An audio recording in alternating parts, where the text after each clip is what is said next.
Channel it's me सिमरन सहानी। तो आज मैं आपको पढ़ाऊंगी क्लास 12th इंग्लिश की फ्लेमिंगो बुक का चैप्टर पोएट्स एंड पैनकेक। तो ये चैप्टर स्टूडेंट को सबसे मुश्किल, सबसे बोरिंग और सबसे बेकार लगता है। मैं पहली क्या बात है सर, क्या बात है लगता है मैं पहली कह रही हूँ किसी चैप्टर के लिए ऐसा नहीं कहना चाहिए बीइंग अ टीचर, बट आप लोग बहुत ऐसी कमेंट करते हो क्यों बनाया ये चैप्टर। बट आज मैं आपको ये चैप्टर ऐसे बनाऊंगी that this will be your favourite वाला चैप्टर।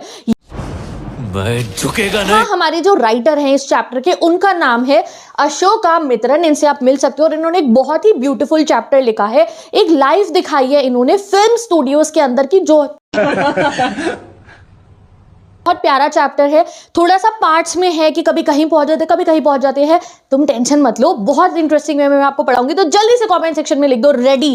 यार ये कितनी औसम है यार। को आपको सबसे अमेजिंग चैप्टर बनने वाला है आपकी लाइफ का ये, अगर आप इस वीडियो से देख रहे हो। तो ये है अशोका मित्रन, ठीक है। इन्होंने जो है ना अपनी लाइफ टाइम में बहुत समय एक स्टूडियो में काम करा था जिसका नाम है जेमिनाई स्टूडियो। और ये कोई फेक स्टोरी नहीं है, सबसे अच्छी बात है असली कहानी है ये बिल्कुल। तो भाई इसे डॉक्यूमेंट्री की तरह देखो जैसे नेटफ्लिक्स के शोज देखते हो। तो ये था जेमिनाई स्टूडियो, हमारे इंडिया का एक बहुत फेमस स्टूडियो। देखो उस जमाने में जब ब्लैक एंड व्हाइट पिक्चरें बनती थी तो एक फिनोमिनल बात है कि ये इतना फेमस स्टूडियोज होता था। तो ये जो है आप मान लो 1940 के पीरियड में जो है ये स्टूडियो था, बहुत समय ये स्टूडियो हमारा चला। और इसको जो है स्टूडियो के ओनर थे ये जो है, इनका नाम है एस वासन। और बहुत पिक्चरें जो है जेमिनाई स्टूडियो से बनती थी। अब हमारे जो राइटर है जिनका नाम है ये अशोका मित्रन, ये इस स्टूडियो में काम करते थे। इन्होंने इस स्टूडियो की लाइफ के ऊपर कि लोग कैसे हैं यार, मेकअप कैसे होता है, एक्ट्रेस कैसी हैं, लोगों के बीच में जैसे जेलिसी होती है ना काम वाली जगह पे। आप बड़े होगे तो आप ऑफिस जाओगे, आप कहीं पे भी काम करोगे, बिजनेस भी करोगे, तो तुम्हें दिखेगा कि एक की तरक्की होती है तो सामने वाला जलता है। ये सब चीजें उन्होंने इस बुक के अंदर हमें बताई है। तो ये हम जानेंगे, लोगों के डबल स्टैंडर्ड्स हम जानेंगे कैसे लोग होते हैं। तो बहुत प्यारा सा हमारा चैप्टर है। तो उन्होंने जेमिनाई स्टूडियो में इन्होंने काफी साल काम करा। जो जो इन्होंने काम करा था वो इन्होंने एक बुक में लिख दिया जिसका नाम है my years with boss at Gemini studio. Simple सा नाम बुक का है। तो चलिए हम इसको पढ़ते हैं।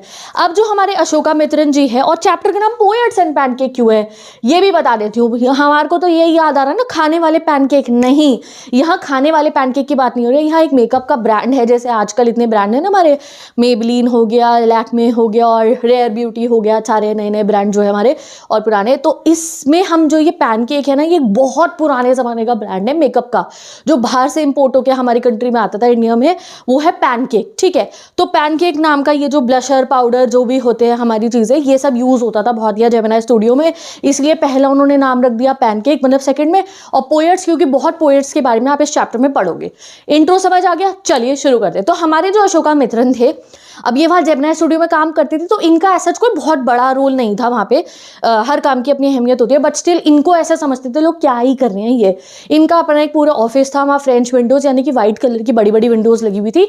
और इनका काम होता था कि जितने भी न्यूज़पेपर्स के अंदर बॉलीवुड से या इनके उस समय के फिल्म वर्ल्ड से रिलेटेड जो भी खबर होगी, वो इन्हें कट करके सिजर से उसको लगा के उसके ऊपर एक नोट लिख के रखना है फाइल के अंदर। तो ये इनका बेसिकली काम होता था। एंड इनके यहाँ के ज़्यादातर लोगों को लगता था ये काम कोई काम का नहीं है।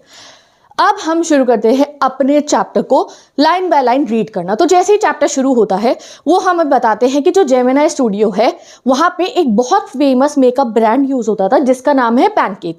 ये जो पैनकेक ब्रांड है ये इतना फेमस था कि बड़ी बड़ी हीरोइनें जैसे ग्रेटा गार्बो, साथ ही के साथ में मिस गौहर, जयंती माला, सब ने इसको यूज़ करा है। दीज आर वेरी बिग, आप कह सकते हो हमारे ज़माने की नहीं है ये वो लेजेंड्स जो होते हैं ना, जब फिल्मी दुनिया शुरू हुई थी उस ज़माने की बड़ी बड़ी हीरोइन है ये, एक्ट्रेस हैं ये, तो उनके ऊपर ये मेकअप यूज करा जाता था। बट फिर वो कहते हैं कि रति अग्निहोत्री जो है उन्होंने इस ब्रांड को यूज नहीं करा था। अब क्यों नहीं करा था? क्योंकि रति अग्निहोत्री काफी आगे के समय की जो है आपको हीरोइन है, तब तक ये जो पैनकेक ब्रांड है ये बंद हो गया था। कोई कोई ब्रांड फ्लॉप हो जाते हैं या अच्छे नहीं चल रहे होते तो बंद हो जाते हैं, तो बाद में ये बंद हो गया था। अब उनके जो पूरे के पूरे जेमिनाई स्टूडियो का मेकअप डिपार्टमेंट था जहाँ पे मेकअप करा जाता था एक्टर का, एक्ट्रेसेस का, वो था एक स्टेबल के ऊपर। स्टेबल क्या होता है? जहाँ पे घोड़े रहते हैं ना। और वो जो स्टेबल है वो बहुत फेमस था इनके यहाँ का। क्यों? क्योंकि वो रॉबर्ट क्लाइव का था। अब ये रॉबर्ट क्लाइव कौन है? तो रॉबर्ट क्लाइव एक ब्रिटिशर थे, ठीक है। और वो जो ब्रिटिशर, ये जो रॉबर्ट क्लाइव थे, ये मद्रास काफ़ी कम समय के लिए आते थे। इन्होंने बंगाल के अंदर भी काफ़ी सारी चीज़ों को कॉन्कर करा था। ये जो रॉबर्ट क्लाइव ब्रिटिशर है, हो सका तो फोटो लगा दूंगी यहाँ पे मैं, ये है, ठीक है। इनके बारे में पढ़ लो। तो ये इनका स्टेबल था, ये जो जहाँ पे घोड़े रहते हैं ये उनका था, उसके ऊपर इनका पार्लर था जहाँ पे ये तैयार होते थे इनके एक्टर एक्ट्रेसेस। अब ये जो रॉबर्ट क्लाइव थे कभी कभी मद्रास आते थे, बट उस बीच में भी ये रॉबर्ट क्लाइव ने, क्योंकि ब्रिटिशर हमें इतना लूटते थे, तो इन्होंने बहुत सारी अपनी प्रॉपर्टी खरीद रखी थी। और रॉबर्ट क्लाइव ने यहाँ पे आके यहीं की एक जो लड़की थी वहाँ से शादी भी कर ली थी, मद्रास में ही एक लड़की से शादी भी कर ली थी चर्च के अंदर, यहीं पे। ऐसी बातें इन्होंने हमें बता रखी है। अब ये तुम्हारा होमवर्क है कि रॉबर्ट क्लाइव ने जो उस लड़की से शादी करी थी वो कौन से चर्च में करी थी, वो तुम एनसीईआरटी से देख के मुझे बताओगे। तो ये कोई बात जानने की है, हमें क्या करना, मेकअप डिपार्टमेंट की लोकेशन क्या है, किसका था वो, कोई जानने की बात नहीं है। बट फिर भी ऑथर ने हमें ऐसी छोटी छोटी डिटेल्स जान के बताई हैं चैप्टर को और एंगेजिंग बनाने के लिए, चाहे हमें वो कई बार बोरिंग लगता है। चलिए अब क्या होता है, अब आपको पता चल गया मेकअप डिपार्टमेंट कैसा था। अब उसके अंदर की बात करते हैं, अंदर से कैसा दिखता था। वैसे तो हमें पता है, आजकल हम इतनी मूवी देखते हैं, बट जो मेकअप रूम था it looked like a saloon जैसे जहाँ बाल कटवाने जाते बिल्कुल वैसा ही था। ब्राइट येलो इनकैंडेसेंट बल्ब वहाँ जलते थे। इनकैंडेसेंट मतलब होते हैं जो वो 100 वाट वाले बल्ब नहीं होते थे जिसमें से गरम गरम जो है हीट निकलती थी, बिल्कुल वैसे बल्ब पूरे के पूरे जैसे मैंने यहाँ फोटो में लगाया उसमें लगे रहते थे।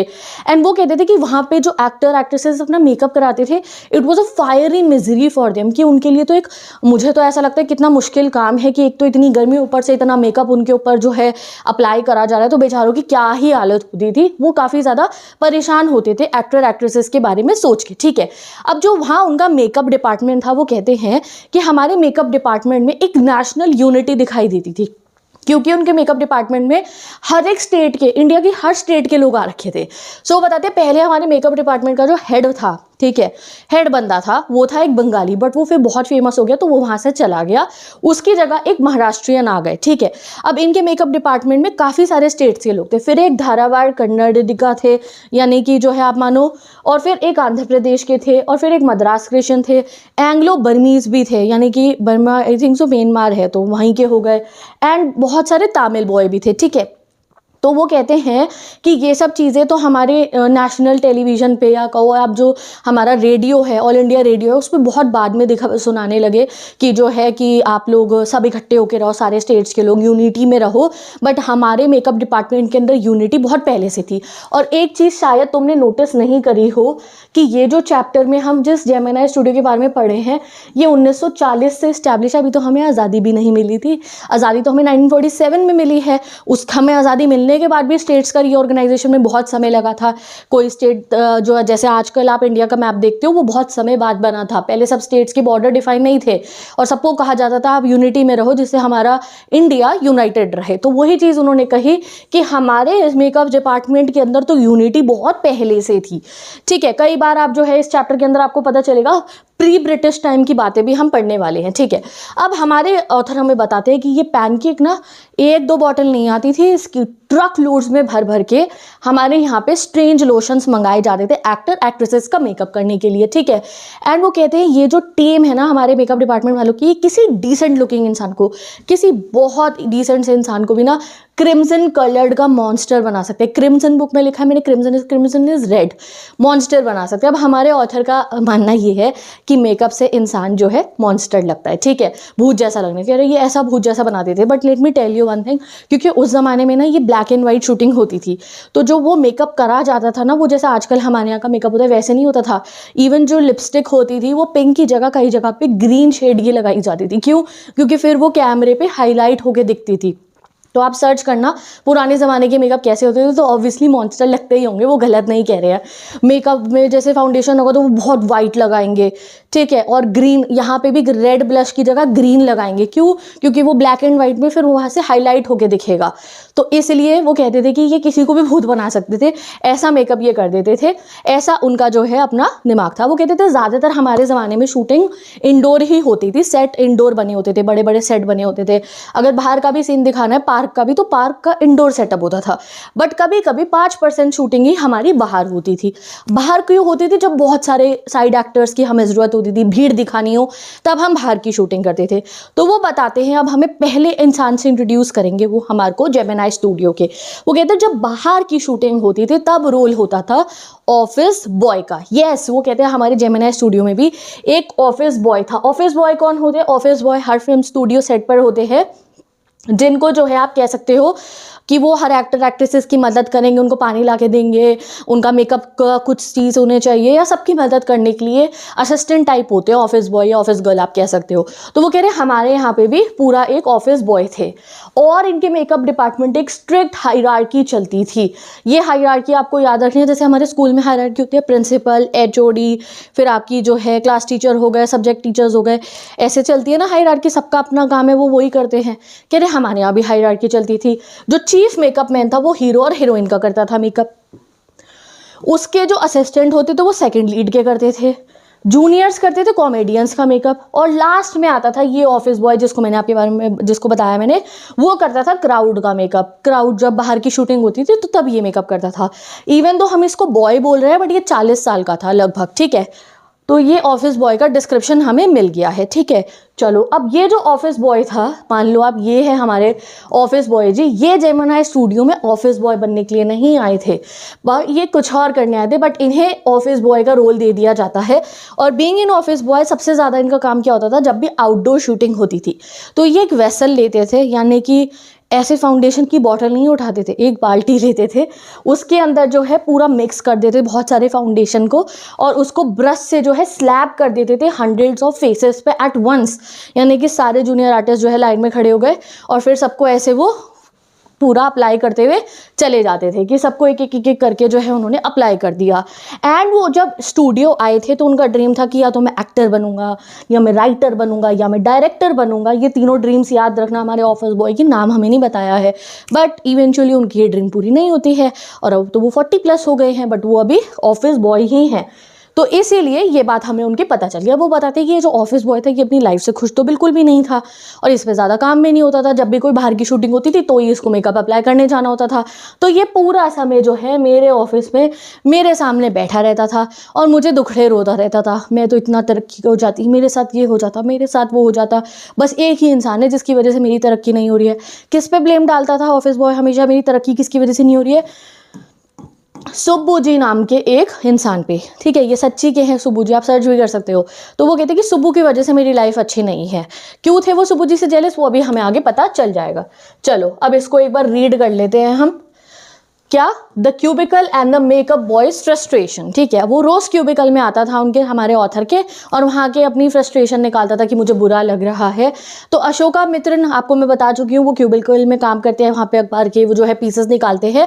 एंड मोस्ट ऑफ दिस लोग जो है उनके ऑफिस को उन्हें लगता है क्या ही काम है, तो इसलिए वो लोग सोचते हैं ये खाली है, कभी तो कोई आके उन्हें अपना काम बता देगा कि ये मेरा काम कर दो, वो मेरा काम कर दो। और जो ऑफिस बॉय है, जो हमारा ऑफिस बॉय है मेकअप डिपार्टमेंट का, वो सिर्फ और सिर्फ जो है उनको बैठ के अपनी लाइफ के स्ट्रगल बताता है कि कैसे मेरे पास तो इतना टैलेंट है, मैं पोएम भी लिख सकता हूँ, मैं एक्ट्रेस भी लिख सकता हूँ, और कहाँ मेरा टैलेंट वहाँ वेस्ट हो रहा है जहाँ बस बार्बर्स और वेयरडोस की जगह है, कि मुझे कहाँ मेकअप करने में लगा दिया इन्होंने, ठीक है ना। Ashokamitran silently prayed for crowd days shooting, और अशोका मित्रन उनकी बातें सुनते हुए हमेशा क्राउड डेज की शूटिंग का जो है वेट करते रहते कि किसी दिन बाहर की शूटिंग हो, ये जाए यहाँ से, वरना मेरा दिमाग खराब करता रहेगा, ठीक है जी। And like all the frustrated people the boy blamed only one person, Kotha Mangalam Shubhu, जिनके बारे में आपको बता चुकी हूँ। तो पूरे के पूरे जेमिनी स्टूडियो में जिसको भी कोई दिक्कत होती थी अपने लाइफ में तो वो कहते थे ये शुभू जी की वजह से हो रही है। शुभू जी का पूरा नाम है कोठा मंगलम शुभू, ये आप कमेंट सेक्शन में लिख दो। और ये जो मैंने नोट्स बनाए हैं ना, अगर आप ये चैप्टर देखोगे तो 10-12 पेज का है बुक में। मैं अगर अपने नोट्स को ये डॉक्स में प्रिंट करूँ तो ये बस 1.5 पेज के आएंगे। और इस पैराग्राफ में इतनी इजी लैंग्वेज में मैंने ये लिखा है कि एक एक लाइन एनसीईआरटी की कवर हो रही है। जो क्वेश्चन आपके पेपर में आएगा उसका आंसर आपको इसमें से मिल जाएगा। तो ये नोट्स आपको कहाँ से मिलेंगे? मेरे इंस्टाग्राम आईडी से मिलेंगे, लिंक गिवन है डिस्क्रिप्शन बॉक्स में। तो अब हम मिलेंगे अपने नेक्स्ट कैरेक्टर से। ऑफिस बॉय का हमें पता चल गया कौन है। अब आता है हमारा नेक्स्ट कैरेक्टर जो है कोठा मंगलम शुभू। इनकी आप फोटो यहाँ पे देख सकते हो।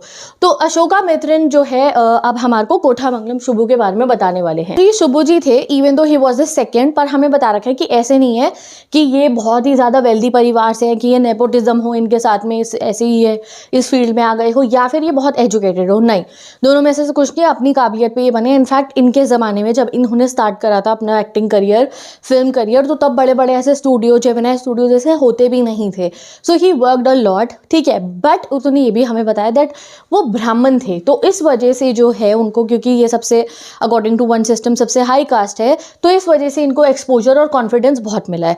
और मैंने इस बारे में क्यों बोला है, क्योंकि वो ये उस ज़माने की बात हो रही है, ठीक है, जब हमारे यहाँ पे कहीं ना कहीं अनटचेबिलिटी प्रैक्टिस हुआ करती थी। तो इस वजह से वो कहते हैं कि ब्राह्मण होने के नाते ये काफ़ी अमीर अमीर बड़े बड़े लोगों से मिले हैं, तो इन्हें कुछ प्रॉफिट हुआ था। अब ये जो शुभू जी थे ये हमेशा चीयरफुल रहते थे, ये इनका कैरेक्टर स्केच है, मैं रीड कर रही हूँ, आप इन्हें लर्न करो। खुश खुश रहते थे इवन आफ्टर फेलियर, यानी कि फेल भी हो जाएंगे तो नाराज़ नहीं होते, परेशान नहीं होते, हमेशा खुश रहते हैं। ही always had ideas, unlimited ideas होते थे शुभू जी के पास में। एंड कभी भी जो है आप कह सकते हो कि ये काम अकेले नहीं करते थे, मतलब काम करना है तो 4 आदमी साथ में चाहिए, तुम ये करो तुम ये करो तुम ये करो, ऑर्डर चलाते थे बेसिकली, आप ये कह सकते हो। बट इनको बहुत आइडिया होते थे। अब वो हमें बताते कि इतने आइडिया होते थे इनको, मतलब शुभू जी वो टेलर मेड फॉर फिल्म्स, जैसे टेलर अगर कपड़े सिलता है तो आपके परफेक्ट साइज के होते हैं ना, वैसे ही शुभू जी पिक्चर बनाने के लिए ही बने थे परफेक्टली। वो कहते हैं सपोज करो हमारे किसी डायरेक्टर को कोई सीन बनाना है और उन्होंने जो है अजीब सा सीन दे दिया, जैसे कि एक बार लड़ाई हो रही है रैट की यानी कि चूहे की टाइग्रेस से, ठीक है, अंडर वाटर, वो भी पानी के अंदर, ठीक है। एंड देन जो है इसने चूहिया ने जो है हरा दिया टाइग्रेस को, और फिर चूहिया को तरस आने लग गया टाइग्रेस के बच्चों के ऊपर कि अब इनका क्या करूं, तो वो उनको पालना, नर्चरिंग मतलब पालना शुरू कर देती है, मतलब चूहिया टाइगर के बच्चों को पाल रही है। सोचो क्या अजीब सा सीन है। वो कह रहे हैं वो इस सीन के ऊपर भी बहुत सारे आइडियाज़ दे देंगे, और अगर डायरेक्टर ने मना कर दिया मज़ा नहीं आ रहा तो वो 14 और नए आइडियाज़ दे देंगे कि इसको आप ऐसे लगा सकते हो, ऐसे प्रोड्यूस कर सकते हो। तो Shubhu ji was tailor made for film, ये एग्जाम्पल वो हमें इससे देते हैं कि वो कुछ भी कर सकते हैं। प्लस जो शुभू जी थे फिल्म मेकिंग में बहुत स्मूथ थे, और जो है जब शुभू जी आसपास में रहते थे तो मतलब जेमिनाई स्टूडियो के अंदर काफ़ी अच्छी शूटिंग होती थी। एंड जितने समय शुभू जी ने काम करा तो वो जेमिनाई स्टूडियो का गोल्डन पीरियड कहलाया जाता है, मतलब तब जेमिनाई स्टूडियो में हर पिक्चर हिट होती थी जब शुभू जी वहाँ काम करते थे, ठीक है। अब हमारे को शुभू जी के बारे में और बातें बता रखी है। He was a poet also, learn कर लो, ठीक है। वो कॉम्प्लेक्स पोइट्री लिख सकते थे, यानी कि अगर आपने कभी क्लासिकल पोइट्री पढ़ी हो तो काफ़ी कॉम्प्लेक्स होती है, आप पढ़ के समझ नहीं पाते हो, तो वो कह रहे हैं वो जो है कॉम्प्लेक्स पोइट्री लिख सकते थे, बट फिर भी वो सिंपल लैंग्वेज में पोयम लिखते थे, क्योंकि उन्हें मासेस के लिए लिखना था, आम जनता के लिए लिखना था कि उसको पढ़ के लोग समझ जाए। वरना जो मुश्किल पोइट्री है तो वो बहुत ही ज़्यादा लर्नेड लोग ही समझ सकते, तो वो ईजी पोइट्री लिखते थे। And he road story poems also, poem वाली स्टोरी भी लिखते थे। इनकी एक बहुत फेमस नॉवल है थिलाना मोहनमला, जिसकी फोटो ये रही, तो ये नॉवल इन्होंने लिखी थी, ठीक है। नेक्स्ट इन्होंने देवदासीज का जो कल्चर था उसको भी बहुत ब्यूटीफुली पिक्चर्स में और चीज़ों में दिखाया था। देवदासीज कौन, जो गॉड की बिलीवर्ड होती है ना, जो गॉड से बहुत प्यार करती है, उनकी सेवा करती हैं, इस टाइप से इन्होंने काफ़ी काम करा है फिल्मी करियर के अंदर भी। इनफैक्ट शुभू जी ने गाइज एक्टिंग भी करी है, और जब भी कभी ये एक्टिंग करते थे किसी पिक्चर में तो मेन लीड में तो इतनी नहीं करी है, साइड में ही करी है, बट इनको ज़्यादा लाइमलाइट मिल जाती थी as compared to the lead actor, क्योंकि इतने अच्छा ऑरा था इनका, इतने अच्छे ये इंसान थे। बट फिर भी ये ज़्यादा एक्टिंग में तो नहीं जाते थे। और साथ ही के साथ में अब हमें इनकी एक्टिंग करियर के अलावा इनकी पर्सनल लाइफ के बारे में उन्होंने हमें बताया कि ही वॉज जेनरस ऑल्सो। उनके घर के अंदर उनके रिलेटिव्स, हमारे जेमिनाई स्टूडियो के लोग जाते रहते थे, वहीं सो जाते थे, और हर समय सब लोग वहाँ पे खाना खाते रहते थे। वो कुछ नहीं सोचते थे कि मेरे पैसे लग रहे हैं, मेरे घर पे रह रहे हैं, खा रहे हैं, नहीं, वो सबकी हेल्प करते थे। But yet he had enemies, फिर भी लोग उनसे बहुत जलते थे। इतने अच्छे इंसान से एनिमी होते थे, जो तरक्की करते हैं उन्हीं के दुश्मन होते हैं, आपको पता है, ठीक है। Maybe because he was close to the boss, लोग उनसे शायद इसलिए जलते थे क्योंकि वो SS वासन जो बॉस थे उनके बहुत करीब थे, एंड वो बहुत ही पॉजिटिवली बोला करते थे, तो लोगों को लगता था कि ये ना बॉस की बटरिंग करते हैं, इस वजह से इनको इतनी तरक्की मिल रही है, क्योंकि वो बॉस से बहुत प्यार से बात किया करते थे। तो what ever the reason was, makeup boy तो उनको बहुत ही ज़्यादा हेट करता था। मेकअप बॉय की तो लाइफ में जो गलत हो रहा था ना, वो हमारे ऑफिस बॉय क्यों कहता था ये शुभू जी की वजह से हो रहा है। ओके, अब हमारे को बता रखा है कि जेमिनाई स्टूडियो में वैसे तो हमारे शुभू जी 2nd नंबर पे आते थे, अदरवाइज अगर हम बात करें तो वो कौन से डिपार्टमेंट को बिलोंग करते थे। जैसे ऑफिस बॉय कौन से डिपार्टमेंट का है, ऑफिस बॉय है मेकअप डिपार्टमेंट का, तो ऐसे ही शुभू जी होते थे स्टोरी डिपार्टमेंट के। तो यही हमें बता रखा है, in the attendance register Shubhu belong to the story department. अब ये जो शुभू जी का स्टोरी डिपार्टमेंट था, इसमें खाली ये नहीं थे, there were group of poets and writers, बहुत सारे पोएट्स और राइटर्स थे, प्लस एक लॉयर भी था इनके ग्रुप के अंदर। कौन से ग्रुप के अंदर, स्टोरी डिपार्टमेंट के ग्रुप के अंदर। अब हमारा 3rd मेन कैरेक्टर आ गया इस चैप्टर का। पहला ऑफिस बॉय पढ़ लिया, शुभू जी पढ़ लिया, अब आते हैं 3rd कैरेक्टर पे। कौन, लॉयर। वो कहते थे ये जो लॉयर था इसको मतलब आप कह सकते हो ये लीगल एडवाइज़र था, कि पिक्चर में क्या सीन डल रहे हैं, कुछ गलत तो नहीं है ये वो। तो लीगल एडवाइजर्स या हर चीज़ के लिए पूरे सेट पे जो भी काम हो रहा है लीगल एडवाइजर्स होते हैं हर स्टूडियो में। तो कह रहे ये जो हमारा लीगल एडवाइज़र था ये भी स्टोरी डिपार्टमेंट में ही आता था, बट आयरॉनिकली हम इसे लीगल एडवाइज़र की जगह इलीगल एडवाइज़र बोलते थे। क्यों बोलते थे ये इलीगल एडवाइज़र? क्योंकि इसने करा ही कुछ ऐसे था। वो बताते हैं कि एक दिन क्या हुआ था, हमारे सेट के ऊपर एक बहुत फेमस एक्ट्रेस थी, मतलब अभी अभी वो फेमस हुई थी, बट वो गाँव से आई थी, तो वो इतनी कल्चर्ड नहीं थी बेसिकली, मतलब जैसे एक्ट्रेस सोफिस्टिकेटेड सी रहती है ना, और वो नई थी बिल्कुल, गाँव शहर की भी बात नहीं है, नई आई थी बिल्कुल, उसे तौर तरीके नहीं आते थे कि एक्ट्रेस को ऐसे नज़ाकत से रहना होता है और जोर की चिल्ला के नहीं बोलना है। तो उसकी पहली एक दो पिक्चरें तो बहुत हिट चल रही थी, फेमस हो रही थी, बट एक दिन उसको गुस्सा आता है सेट के ऊपर और वो चिल्ला रही होती है लोगों के ऊपर। तो इन्होंने क्या करा, जो लीगल एडवाइज़र थे, लॉयर थे, उन्होंने वहाँ पे जो टेप रिकॉर्डर था उसको ऑन कर दिया और उसकी पूरी आवाज़ को रिकॉर्ड कर दिया जो वो चिल्ला रही थी। और जैसे ही वो चुप होती है वो उसको ऑन कर देती है कि सुनो तुम कैसे चिल्ला रही थी।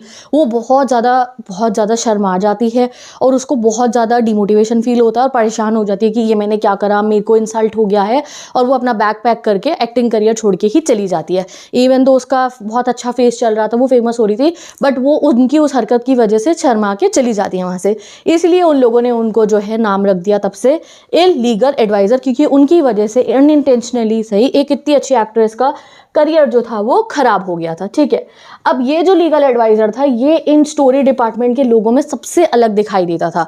सबसे अलग क्यों दिखाई देता था? क्योंकि बाकी लोग तो सब खादी पहनते थे, क्योंकि तब हमारे को ब्रिटिशर से आज़ादी नहीं मिली थी, तो गांधी जी कहते थे कि हमें बाहरी कपड़े नहीं पहनने, हमें धोती पहननी है खादी की। तो सब इनके स्टोरी डिपार्टमेंट के खादी का कुर्ता, खादी की धोती पहनते थे, और यही कोट पैंट टाई ये सब पहन के रखता था जैसे कोई मेटल आर्मर हो। ठीक है, ही लुक्ड, आप कह सकते हो, लॉस्ट अमंग ड्रीमर्स, क्योंकि ये जितने भी पोएट्स थे तो ये तो क्रिएटिव लोग होते हैं ना अपनी दुनिया में, ये काफ़ी लॉजिकल सा बनता था। बट एक बार एस.एस. वासन जी जो इनके बॉस थे उन्होंने कहा चलो तुम भी एक पिक्चर बना दो। इन्होंने जो पिक्चर बनाई इस पर बहुत पैसा भी लगा, बहुत पैनकेक पाउडर भी लगा, बट वो पिक्चर चली नहीं, तो फिर वो फ्लॉप हो गई। तो हमारे जो ये एस.एस. वासन इनके बॉस थे, धीरे धीरे बहुत इनको लॉस हो रहा था, तो इन्होंने जेमिनी स्टूडियो का जो स्टोरी डिपार्टमेंट था वही बंद कर दिया। तो स्टोरी डिपार्टमेंट को वो बंद कर देते हैं और वो कहते हैं पहली बार हिस्ट्री में ऐसा हुआ कि एक लॉयर की जॉब चली गई बिकॉज पोएट्स वर फायर्ड, क्योंकि अब उन्हें पोएट्स की ज़रूरत नहीं थी अपने वहाँ पे, तो उन्होंने पोएट्स को फायर करा, तो उनके साथ में लॉयर भी था, तो लॉयर भी फायर हो जाता है। तो अभी हमारा half of the chapter guys complete हो गया। आपने पैनकेक्स का मतलब समझ लिया, पैनकेक क्या है, मेकअप डिपार्टमेंट समझ लिया, मेकअप डिपार्टमेंट के किस टाइप के लोग हैं, ऑफिस बॉय जान लिया, शुभू जी जान लिए, लॉयर जान लिए। अब आते हैं हम सेकेंड हाफ पे अपने इस चैप्टर के, जहाँ पे हमें वो बताएंगे पोएट्स के बारे में। तो पैनकेक वाला जो पार्ट है वो हमारा कंप्लीट हो गया। अब हम आएंगे पोएट्स के ऊपर। तो वो कहते हैं जो हमारा ये जेमिनी स्टूडियो था, क्योंकि ये असली बात हम पढ़ रहे हैं, तो वो एक हॉन्ट होता था। हमारे जेमिनी स्टूडियो का जो कैंटीन था, अड्डा होता था एक तरीके से, आप कह सकते हो जैसे बच्चे होते हैं ना, टीनेजर बैठते हैं एक जगह पे जाके डेली, तो ऐसे ही ये होता था हॉन्ट बहुत बड़े बड़े पोएट्स का उस ज़माने के। क्यों? क्योंकि उस ज़माने में प्रोहिबिशन रूल भी चल रहा था। थोड़ी आगे की बात है ये, कांग्रेस ने एक समय पे प्रोहिबिशन रूल लगाया था कि कोई भी इकट्ठे बैठ के लोग मीटिंग नहीं कर सकते, बातचीत नहीं कर सकते, ग्रुप नहीं बना सकते। तो इसलिए ये सारे पोएट्स जो होते थे जेमिनी स्टूडियो के कैंटीन में मिलते थे और वहाँ कॉफ़ी पीते रहते थे। कौन कौन पोएट्स, आप इनके नाम पढ़ सकते हो, संग सुब्रमण्यम, कृष्णा शास्त्री, ये बहुत, हरेंद्र चट्टोपाध्याय, बड़े बड़े पोएट्स हैं। हिंदी में आपने इनकी पोएम्स पढ़ी होंगी। तो ये यहाँ बैठते थे और कॉफ़ी पिया करते थे और इनकी पूरी पार्टी चलती थी यहाँ पे। और ये जितने भी पोएट्स होते थे ये मोस्टली खादी ही पहनते थे और गांधी जी को जो है बहुत मानते थे। इसके अलावा इनका पॉलिटिक्स से कोई लिंक नहीं था, क्योंकि ये क्रिएटिव लोग होते थे, इन्हें पॉलिटिक्स से कोई मतलब नहीं होता था। बट स्टिल ये जितने भी पोएट्स थे, ये पॉलिटिक्स का एक वर्ड होता है जिसको हम कहते हैं गाइस कम्युनिज्म, इससे बहुत ज़्यादा नफरत करते थे ना। कम्युनिज्म क्या होता है, अगर आप लोगों ने पॉलिटिकल साइंस लिया या थोड़ा बहुत इको को पढ़ा है तो आपको पता होगा, नहीं तो मैं आपको सिंपली समझा देती हूँ। ठीक है, कम्युनिज्म एक आइडियोलॉजी होती है जिसके ऊपर कंट्री चलती है, जिसमें सब कुछ जो है वो गवर्नमेंट के अंडर में रहता है, यानी कि सरकार के और लोगों के अंडर में रहेगा, सब लोगों के साथ में। जैसे आज के समय पे हमारे यहाँ प्राइवेट स्कूल अलाउड है ना, और सरकारी स्कूल भी अलाउड है। हमारे यहाँ प्राइवेट प्रॉपर्टी भी है, वो भी है। अगर आप अमेरिका जाओगे तो वहाँ पे ज़्यादा प्राइवेट कल्चर है। कम्युनिज्म एक ऐसी आइडियोलॉजी होती है जिस पे देश चलेगा जहाँ पे सब कुछ ना गवर्नमेंट के अंडर में होगा, लोगों को कुछ अलाउड नहीं होगा कि वो प्राइवेट प्रॉपर्टी रखें या वो कोई अपना खेत रख ले या किसी का अपना घर हो, नहीं, सब कुछ गवर्नमेंट करेगी और जितनी चीज़ें लोगों को चाहिए वो गवर्नमेंट प्रोवाइड करेगी। ऐसी सी एक आइडियोलॉजी होती है ये, जहाँ पे गवर्नमेंट का हक हक सबसे ज़्यादा होगा। एक समय पे चाइना में कम्युनिज्म चला था, रशिया में जो सोवियत यूनियन होता था तब वहाँ ये सब कल्चर चलता था। तो वो कम्युनिज्म को बहुत हेट करते थे। कौन? सारे जेमिनी स्टूडियो के लोग। उन्हें लगता था कि कम्युनिस्ट जो होते हैं ना वो गॉडलेस पीपल हैं, क्योंकि कम्युनिज्म वाले लोग भगवान में भरोसा भी नहीं रखते, तो वो गॉडलेस हैं, लवलेस हैं, किसी से प्यार नहीं करते, एंड इवन वायलेंट और डेंजरस भी है। उनको मम्मी पापा बच्चों किसी से प्यार नहीं होता। तो यहाँ के सारे लोग कम्युनिज्म को एक भूत जैसा समझते थे और इतना डरते थे कम्युनिज्म से। इसीलिए ये बात इन्होंने हमें बताई है। अब बस पता चल गया। अब आते हैं थोड़े से इंटरेस्टिंग पार्ट पे चैप्टर के, MRA। तो MRA, तो इसकी एक बहुत लंबी सी फुल फॉर्म है जो मैं पिन कर दूंगी डिस्क्रिप्शन बॉक्स में, वो आपको लर्न करनी है। तो इसको इंटरनेशनल सर्कस कहा जाता था। ये एक बहुत बड़े 200 लोगों का इंटरनेशनल ग्रुप था जहाँ पे अलग अलग कंट्रीज़ के लोग थे। तो इनको इंडिया आना था अपने प्लेस करने के लिए, अपना सर्कस दिखाने के लिए इनको इंडिया आना था। तो उस ज़माने में इंडिया में सबसे बेस्ट लोकेशन तो जेमिनी स्टूडियो ही था, क्योंकि उन पर बड़ा सेट था। तो इनके बॉस SS वासन जो है MRA को अपने यहाँ बुला लेते हैं और इनके यहाँ पे ही सारे के सारे MRA के लोग रहते हैं। तो मतलब वो कहते हैं बहुत अलग सा समय था। अशोकामित्र हम बताते हैं कि 200 लोग आए थे वहाँ, अंग्रेज आए थे बिल्कुल वैसी अलग अलग कंट्रीज से। तो हमें बहुत मज़ा आता था उनसे बातें करने में, उनकी चीज़ें देखने में और उनके शोज़ को देखने में, क्योंकि उनकी टेक्नोलॉजी काफ़ी अच्छी थी, अच्छे अच्छे वो सेट बनाते थे। ठीक है, तो ये 1952 की बात है। वो कहते हैं कि फ्रैंक बुचमैन, वो कौन थे? MRA के लीडर थे जिन्होंने बनाया था। हम क्या है? मॉरल रीआर्मेंट, ये है इसका नाम, फुल फॉर्म MRA की। तो जेमिनी स्टूडियो में इनको बुलाया जाता है और बिल्कुल VIPs की तरह इन्हें जो है रखा जाता है। क्या नाम है? इनको वर्ल्ड वाइड इंटरनेशनल सर्कस भी बोला जाता है। बट हमारे ऑथर हमें बताते हैं कि इनको सर्कस की कोई ट्रिक नहीं आती है।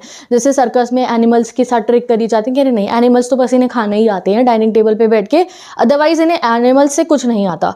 बट ये 2 प्लेस करते थे, मतलब तमिल के अंदर और पूरे साउथ इंडिया में अलग अलग जगह पे जाके इन्होंने 2 प्लेस बहुत ज़्यादा परफॉर्म करे थे, जिसका नाम है फॉरगॉटन वैली एंड जो है आप कह सकते हो जोथम वैली और फॉरगॉटन फैक्टर। ठीक है, 2 प्लेस ये बहुत ज़्यादा करते थे। मैंने भी गलत बोल दिया था, याद रखो, जोथम वैली और फॉरगॉटन फैक्टर 2 प्लेस ये बहुत बार परफॉर्म करते थे।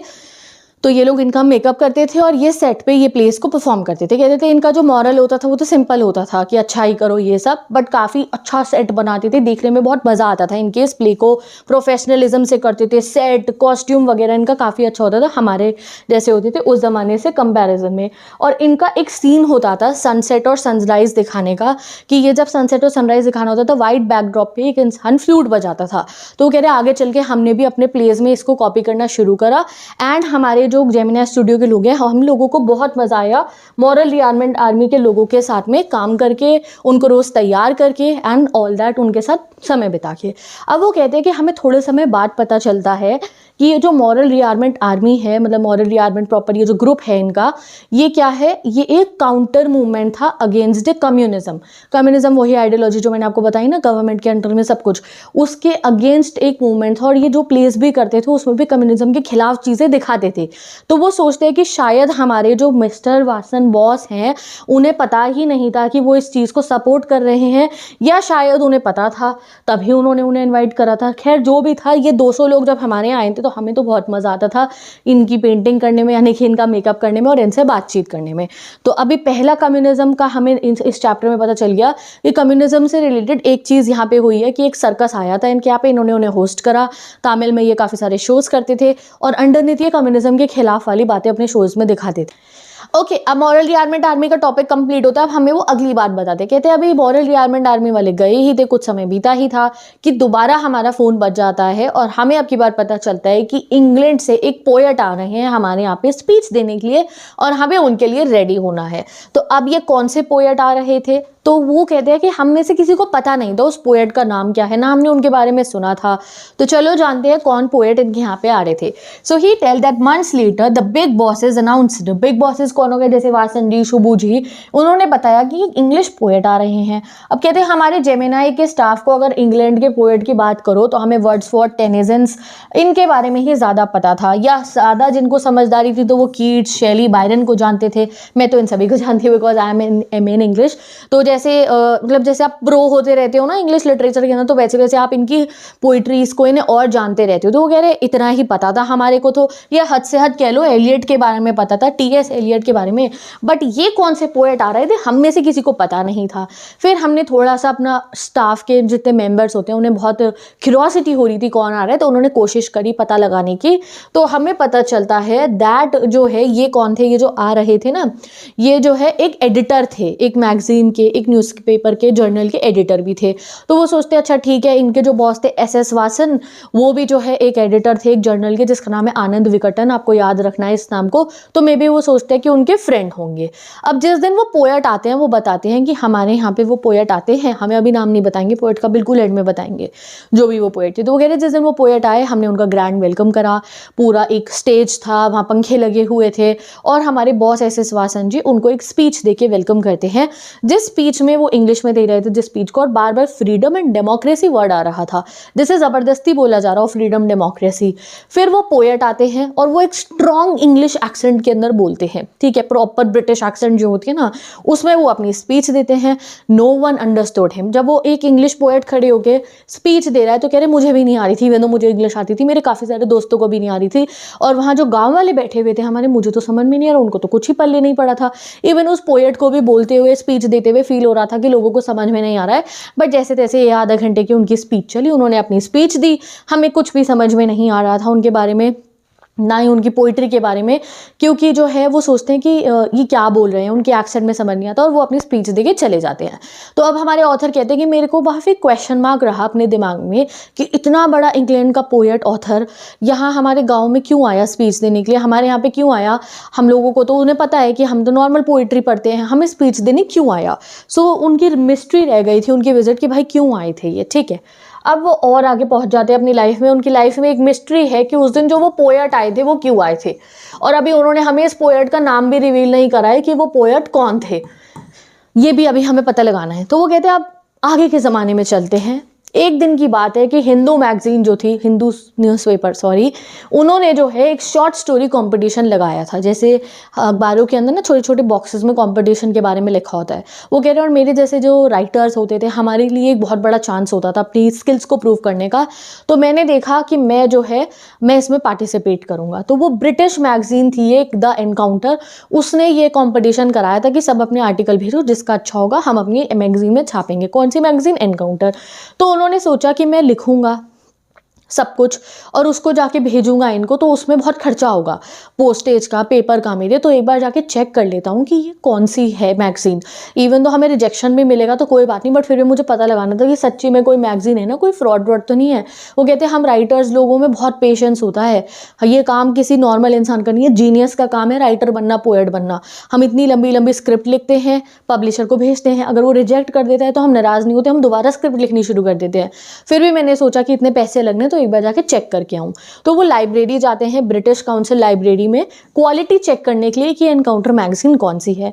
और कह रहे जैसे ही मैं एनकाउंटर मैगजीन वाले कॉलम पे पहुंचा तो नई नई किताबें पढ़ी थी, लोग ज़्यादा पढ़ते नहीं थे इसे वहाँ पे, और जैसे ही मैंने उसे उठाया तो मेरे दिमाग में जैसे वो गार्डन वाला सीन नहीं होता कि एकदम से आपकी खुशी सी हो जाती है, आपको जैसे मूवीज़ में दिखाते हैं पत्ते हिलने लगते हैं और हवा चलने लगती है, जैसे दो बिछड़े हुए भाई मिलते हैं, ऐसा सा सीन होता है ना। कह रहे मेरे दिमाग में वो चलने लग गया। क्यों?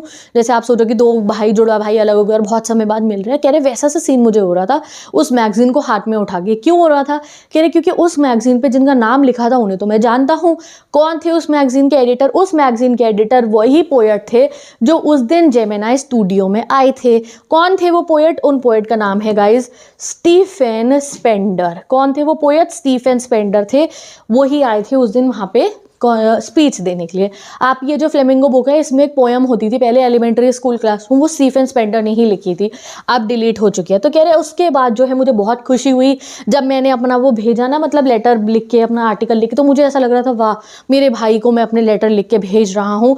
बहुत कनेक्शन उनको फील हो रहा था स्टीफन स्पेंडर से, क्योंकि उन्होंने तो अपने सामने इतने बड़े इंग्लिश पोएट को देखा था ना, तो ही वॉज वेरी हैप्पी। अब हमें उन्होंने बताया नहीं कि वो जीतते हैं इस कॉन्टेस्ट को या नहीं जीतते। वो कहते हैं अब मैं हो गया हूँ रिटायर, अब एंड की बात बताते हैं वो अपनी लाइफ की। अभी भी उनके दिमाग में वो मिस्ट्री है कि उस दिन स्टीफन स्पेंडर हमारे यहाँ पे वो स्पीच देने क्यों आए थे। लोगों को तो कुछ समझ में आना ही नहीं था इतनी भारी भरकम इंग्लिश में, वो आए क्यों थे, उनकी मिस्ट्री एक थी दिमाग में। तो कह रहे वो मिस्ट्री भी मेरी by the end of my life, अपना जो है जब मैं बुढ़ा हो गया था वो हो जाती है रिवील। क्या हुआ था, कह रहे एक दिन मैं चल के जा रहा था, मैं रिटायर हो चुका था, मेरे पे ज़्यादा पैसे नहीं थे बट फ्री टाइम बहुत था, तो कोई भी सस्ती चीज़ मिलती थी पढ़ने के लिए तो मैं उसे खरीद लेता था।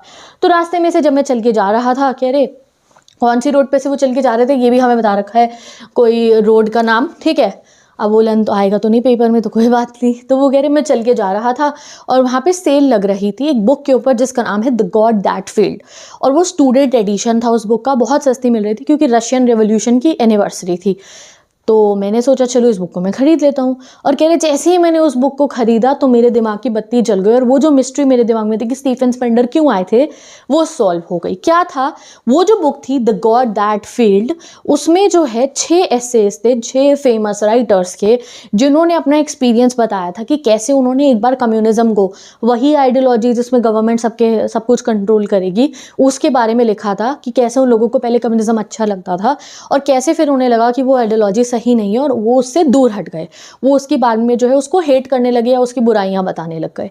6 ऐसे गिवन है, उन 6 ऐसे किस किस ने लिखे थे, उन राइटर्स का नाम ये रहा। इनमें से हमें तो एक का नाम याद रखना है, ढूंढो ढूंढो ढूंढो, ये रहे स्टीफन स्पेंडर, ये है स्टीफन स्पेंडर। कह रहे ये 6 ऐसेज में से जब मेरा नाम पड़ा स्टीफन स्पेंडर पे तो तब मुझे समझ में आ गया कि वो क्यों हमारे जेमिनी स्टूडियो थे, क्यों आए थे, कम्युनिज्म की बुराई करने के लिए, कम्युनिज्म के खिलाफ बोलने के लिए। जैसे MRA वाले आए थे, जैसे पूरे जेमिनी स्टूडियो के लोगों को कम्युनिज्म पसंद नहीं था, इन्हें भी अब नहीं था, तो कहते अच्छा मे बी एस वासन ने इन्हें भी इसीलिए बुलाया था क्योंकि ये भी एंटी कम्युनिस्ट थे। तो उस दिन उनकी ये मिस्ट्री जो है वो रिवील हो जाती है कि स्टीफन स्पेंडर इसलिए आए थे।